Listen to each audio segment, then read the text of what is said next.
चौड़ी सड़क गली पतली थी, दिन का समय घनी बदली थी। रामदास उस दिन उदास था, अंत समय आ गया पास था।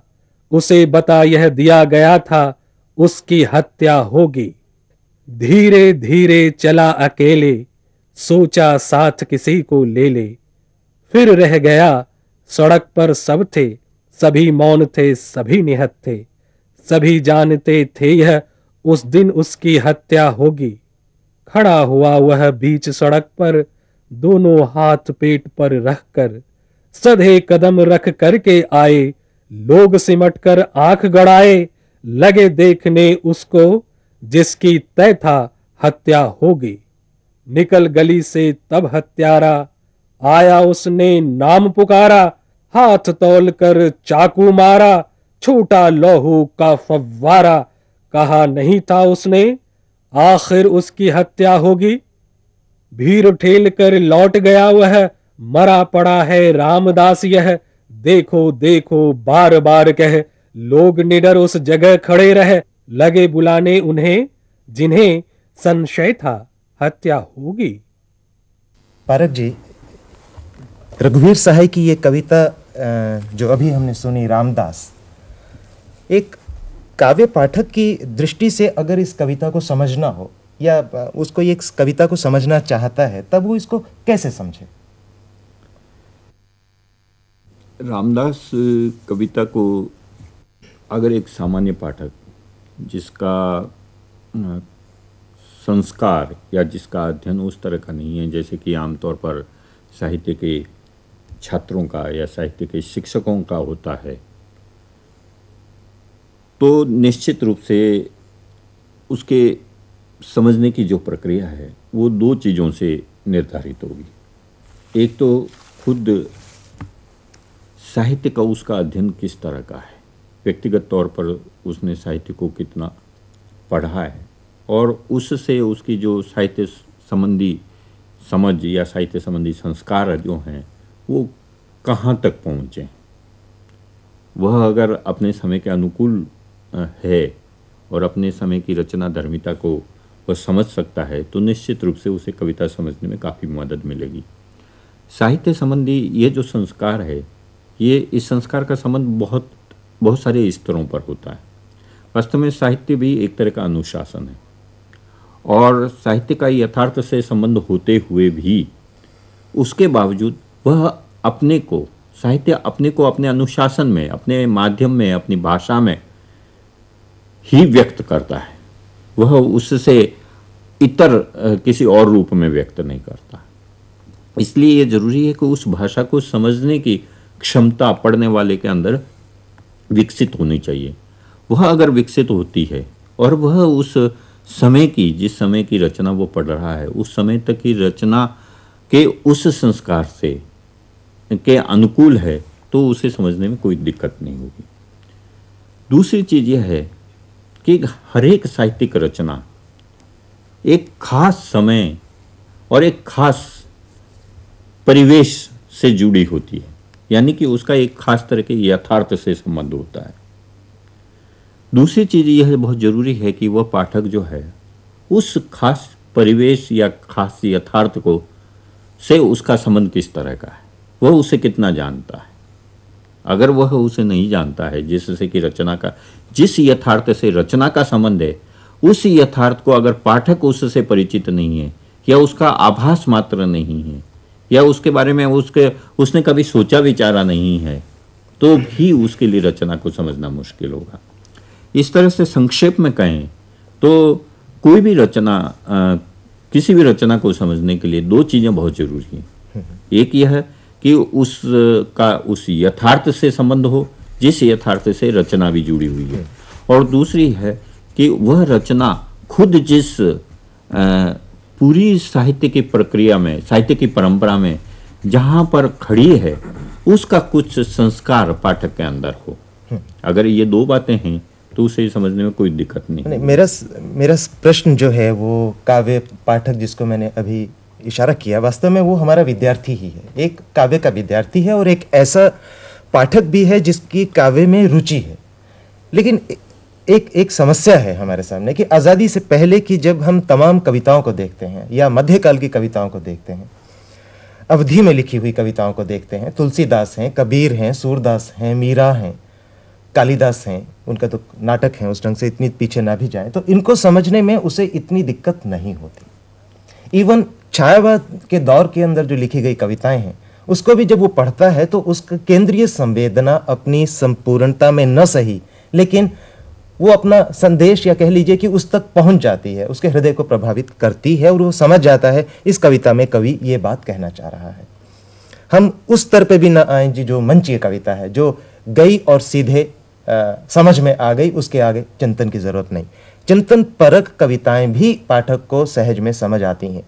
समस्या मेरे सामने ठोस है आज़ादी के बाद के दौर की कविताओं के संदर्भ में, नई कविता के संदर्भ में, जिसमें मुक्तिबोध भी आते हैं, अज्ञेय भी आते हैं और उसके बाद ये रघुवीर सहाय भी आते हैं। रामदास जिस कविता को अभी हमने सुना है यहाँ पर, वो कविता जब हम पढ़ते हैं, जब सुन रहा था मैं या आप भी सुन रहे थे, तो बहुत सरल कविता लग रही थी। कविता में कहीं कोई ज़्यादा कठिन ना तो भाषा उसकी दिखाई पड़ी, बहुत सरल सी बात कही गई, लेकिन यह भी लगता रहा कि कविता इतनी सरल तो है नहीं। अब उस कविता को समझने के लिए आपने दो बातों की ओर इशारा किया कि अब साहित्यिक परंपरा से भी उसका परिचय हो और यथार्थ से भी परिचय हो, बावजूद उसके कविता समझ में नहीं आती। उसके लिए वो क्या करे? जहाँ तक रामदास कविता का सवाल है, इस पर आने से पहले मैं फिर वो पहली वाली बात को दोहराना चाहूँगा। दोहराना इसलिए ज़रूरी है कि ये कविता समझ में आती है या नहीं आती, ये प्रश्न लगभग हर युग में मौजूद रहता है। आज हम मतलब आज जितनी विश्वास से आप ये कह रहे हैं और मैं भी कह सकता हूँ कि हम छायावाद की कविता समझ लेते हैं या विद्यार्थी समझ लेते हैं, वह बात इतनी सरल नहीं थी छायावाद के दौर में। छायावाद के दौर में जो सामान्य पाठक जिसकी चर्चा हम कर रहे हैं, वो सामान्य पाठक छायावाद के दौर में छायावाद की कविता को, पंत प्रसाद निराला महादेवी की कविता को मुश्किल पाता था और वो उस मुश्किल पाने का रिफ्लेक्शन हम कई रूपों में देखते हैं। जैसे कि उस समय छायावाद की कविताओं का बड़ा मजाक उड़ाया गया और उसके समानांतर छायावाद से पहले की जो द्विवेदी युग की इतिवृत्तात्मक कविताएं थी, उनका उदाहरण देकर कहा जाता था कि देखो ये कविता है, कितनी आसानी से समझ में आ सकता है, आ जाती है। या तुलसीदास, सूरदास वगैरह की कविताओं के बारे में कहा गया कि इसमें कितनी स्पष्टता है। निश्चित रूप से अगर हम छायावाद की कविताओं के बारे में आज विचार करें, तोड़ती पत्थर कविता हो या निशान निमंत्रण कविता हो, इस तरह की सभी कविताओं को आप समझने में कोई दिक्कत नहीं है। इसकी वजह यही है कि वह जो काव्य संस्कार है, वह आज का जो हमारा विद्यार्थी है उससे वो काफ़ी कुछ उसके संस्कार उसमें बन चुके होते हैं और उसे समझने में ज़्यादा दिक्कत नहीं होती। समय का जो अंतराल है, उस समय के अंतराल के चलते उसने एक तरह की साहित्य की यह जो ऐतिहासिक विरासत है, उस विरासत को उसने एक मायने में जज्ब कर लिया है या उसे लिए दिए वो साहित्य में आया है, इसलिए उसे समझने में दिक्कत नहीं होती। लेकिन जो कविता आज लिखी जा रही है, जिसके बीच में वह कवि भी जी रहा है और वह पाठक भी जी रहा है जो कविता को पढ़ रहा है, उसके संस्कार अब अभी बनने की प्रक्रिया में है। वह सेंसिबिलिटी, वह संवेदनशीलता भी अभी बनने की प्रक्रिया में है। उसके प्रति एक तरह की आत्मगतता है और उस आत्मगतता के वजह से हो सकता है कि वह उस चीज को जिसे कि कवि ने प्रस्तुत किया है, कवि ने जिसे कि उस यथार्थ को, जिस यथार्थ को कवि भी भोग रहा है और पाठक भी भोग रहा है, उस भोगे हुए यथार्थ को कवि जिस रूप में प्रस्तुत कर रहा है या जिस रूप में महसूस करके उसे शब्दों में बांध रहा है, पाठक जरूरी नहीं है कि उस यथार्थ को उसी रूप में ग्रहण कर रहा हो, उसको जीते हुए भी, उसे जीते हुए भी और उसके प्रति उसकी अपनी एक आत्मगत समझ हो सकती है जो कि उस रचना को समझने में एक बाधा के रूप में मौजूद हो।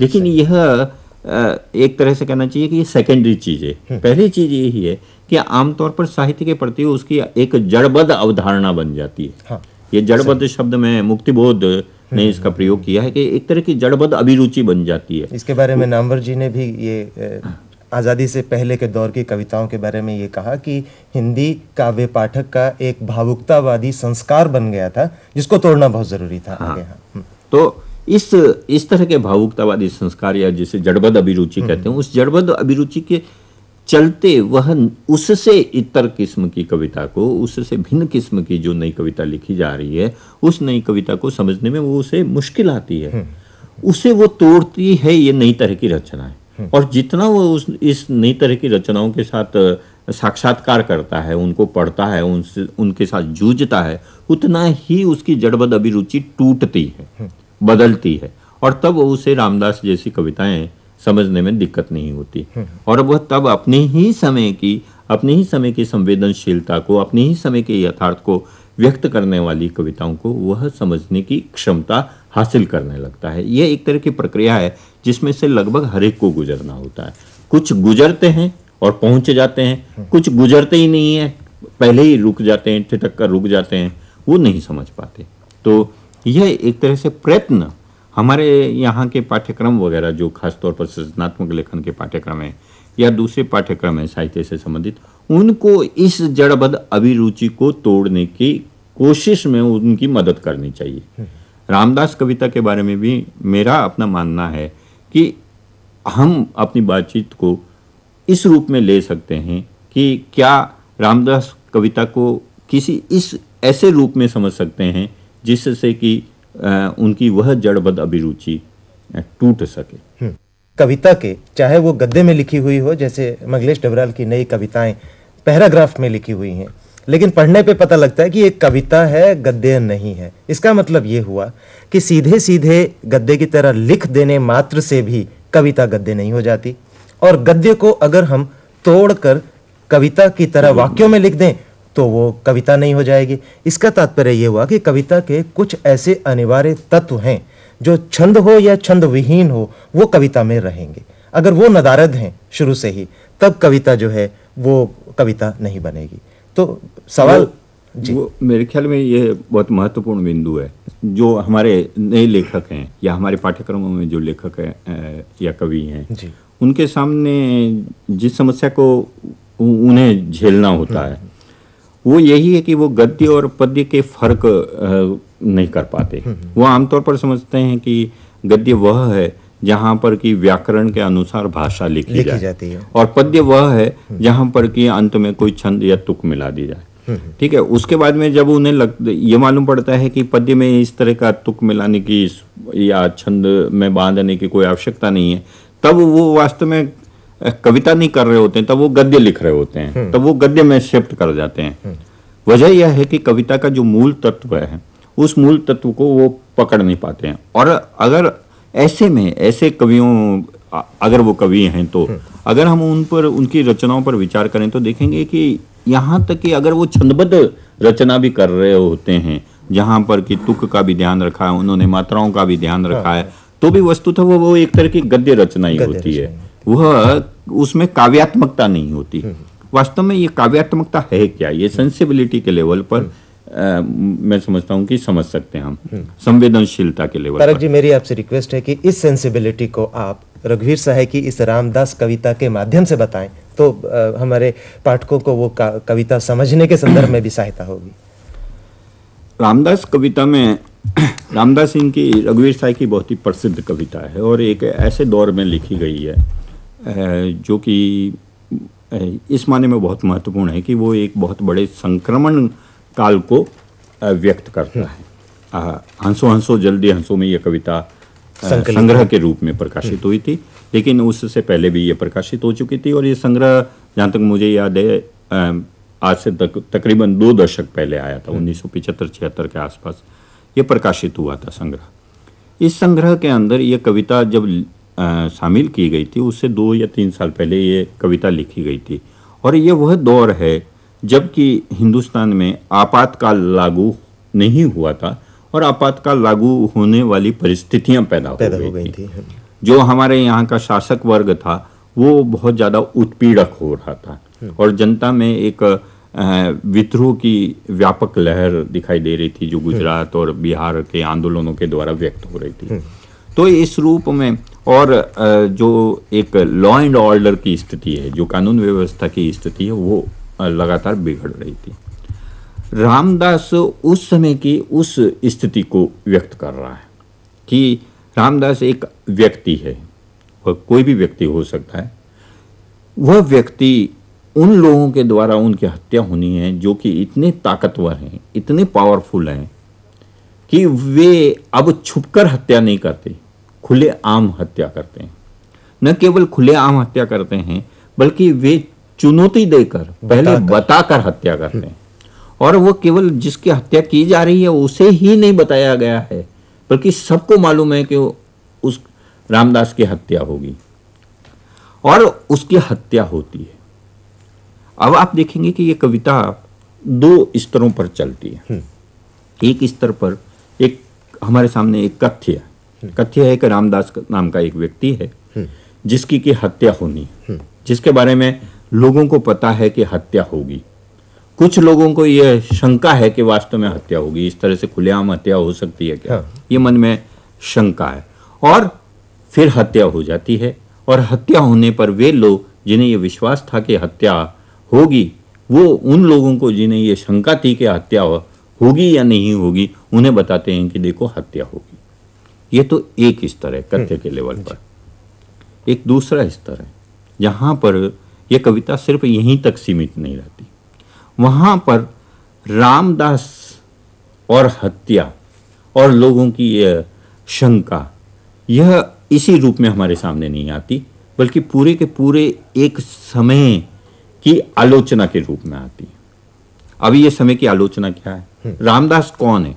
रामदास उन लोगों में से एक है जो कि इस हत्या के गवाह हैं। उन साधारण लोगों में से एक है जिनमें से एक की हत्या होनी। हत्यारा जो है वो इन लोगों के मुकाबले में संख्या की दृष्टि से कम है।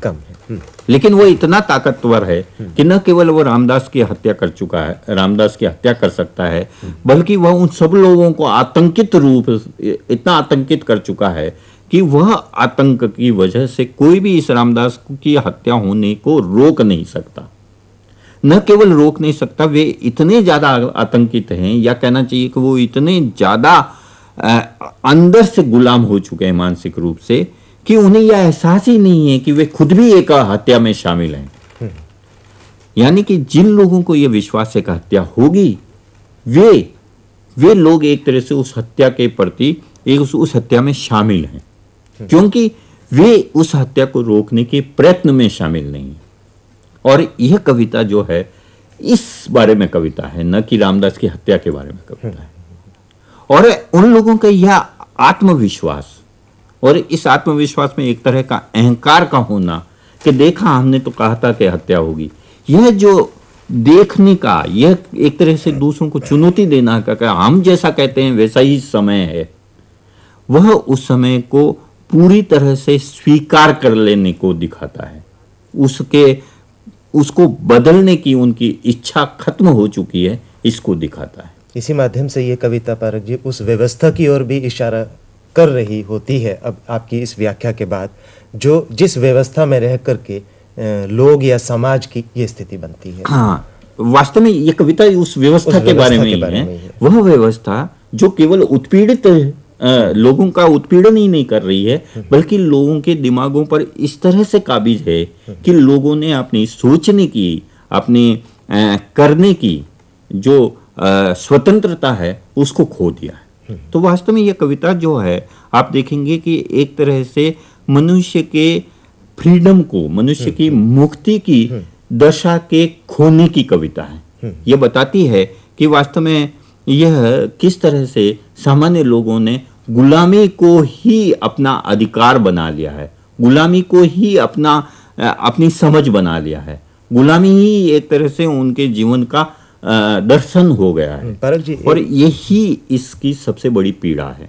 हाँ, मुझे एक बात जो आपने जहाँ से अपनी बात शुरू की थी कि आपातकाल का एक ऐसा दौर था जब ये लिखी थी, मुझे लगा कि आपातकाल के दौर से पहले, थोड़े पहले कि कविता की ये जब ये खुलने लगी है और आप इसकी जिस तरह की व्याख्याएं कर रहे हैं और जहाँ ये पहुँच जाती है, वहाँ पर जाकर के वो आपातकाल का परिस्थितियों का होना न होना वो बड़ा नगण्य होता चला जाता है। और ये कविता अपने उस परिवेश से छूट करके किसी भी परिवेश, किसी भी समय, किसी भी काल में एक ऐसी व्यवस्था जो लोगों के साथ ऐसा सलूक करती है, उनको अभिव्यक्त करने का एक माध्यम बनती हुई दिखाई पड़ती है। मतलब ये अपनी जो इसकी रीजनल, आप ये कहें क्षेत्रीयता है इस कविता की, उससे ये मुक्त होने लगती है। आप ये क्या इससे मैं बिल्कुल सहमत हूँ। वास्तव में इस पर मैं थोड़ा बाद में आता। जी।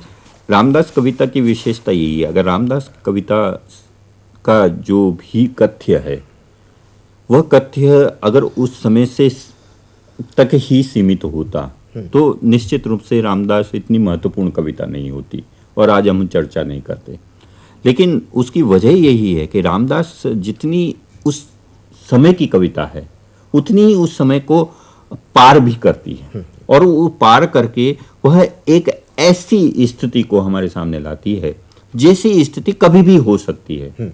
उस सभी स्थितियों के लिए एक तरह से रामदास कविता उन स्थितियों को समझने की कविता है।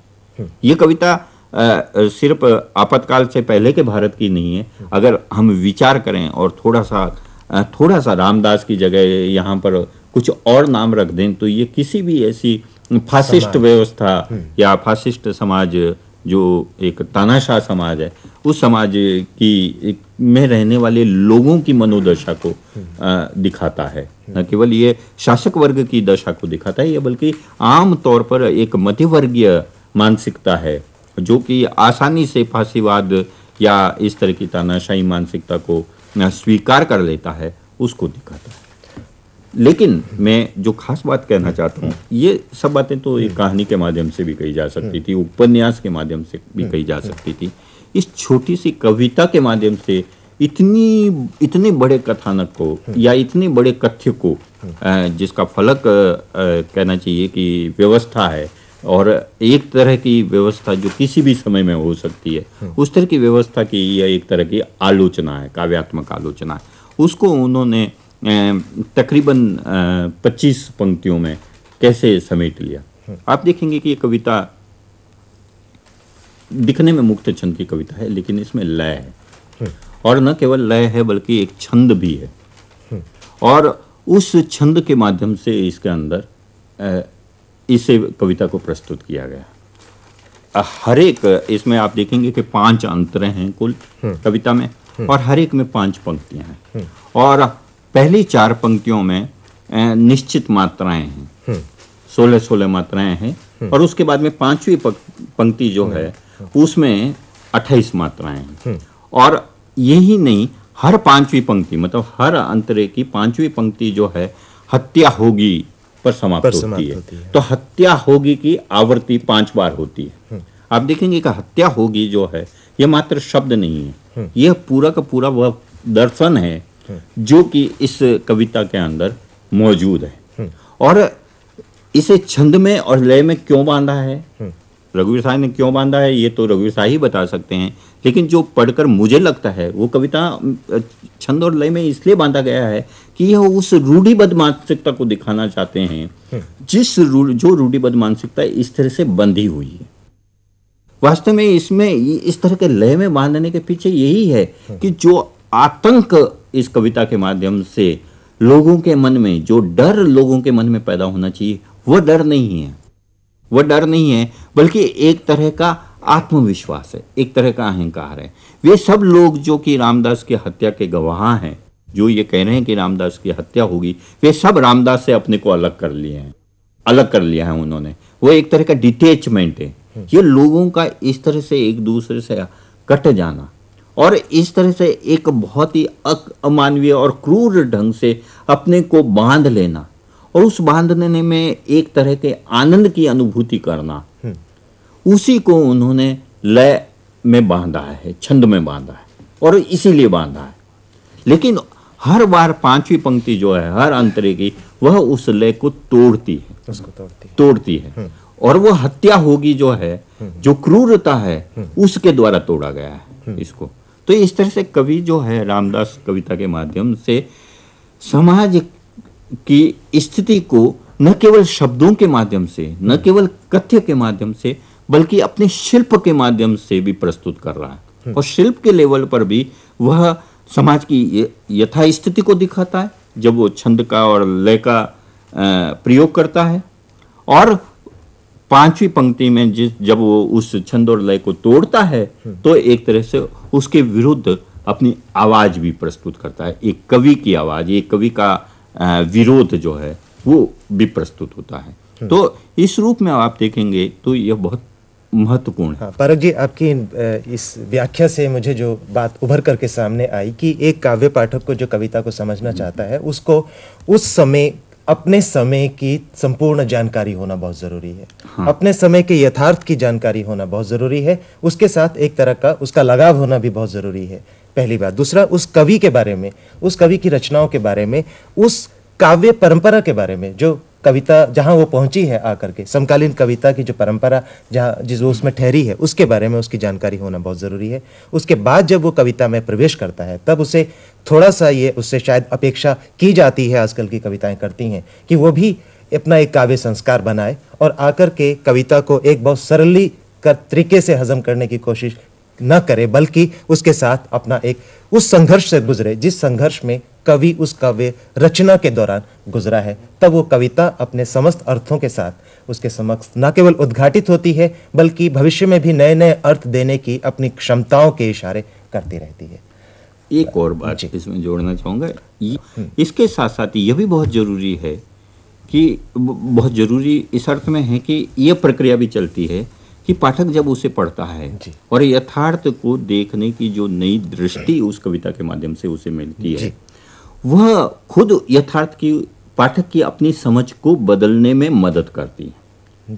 क्योंकि अंततः कोई भी महान रचना जो है वह उसके उद्देश्य केवल साहित्यिक उद्देश्य नहीं होते, वो सामाजिक उद्देश्य भी होते हैं, और इस अर्थ में वह एक सामाजिक कार्य करती है।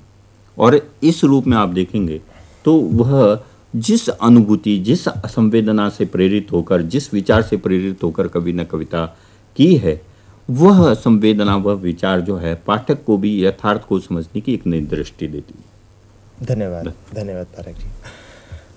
काव्य को कैसे, कविता को कैसे समझें, रघुवीर सहाय की रामदास कविता की अभी डॉक्टर पारक ने जो व्याख्या की और उस प्रक्रिया से गुजर करके हमने पाया कि एक कविता को समझने के लिए बहुत ज़रूरी है कि हम उस समय जिस दौरान कविता लिखी गई है, काव्य की जो परंपरा है, अपने समकालीन समय का जो यथार्थ है, उसके अलावा दुनिया के बारे में एक सजग जागरूक जानकारी रखना काव्य पाठक के लिए बहुत ज़रूरी है। तभी वो उस कविता को भी समझ पाएगा और अपने समय के उस यथार्थ को भी समझ पाएगा जो आज न केवल बहुत जटिल हो गया है बल्कि उसकी जटिलता को समझने में भी बहुत कठिनाई पेश आती है।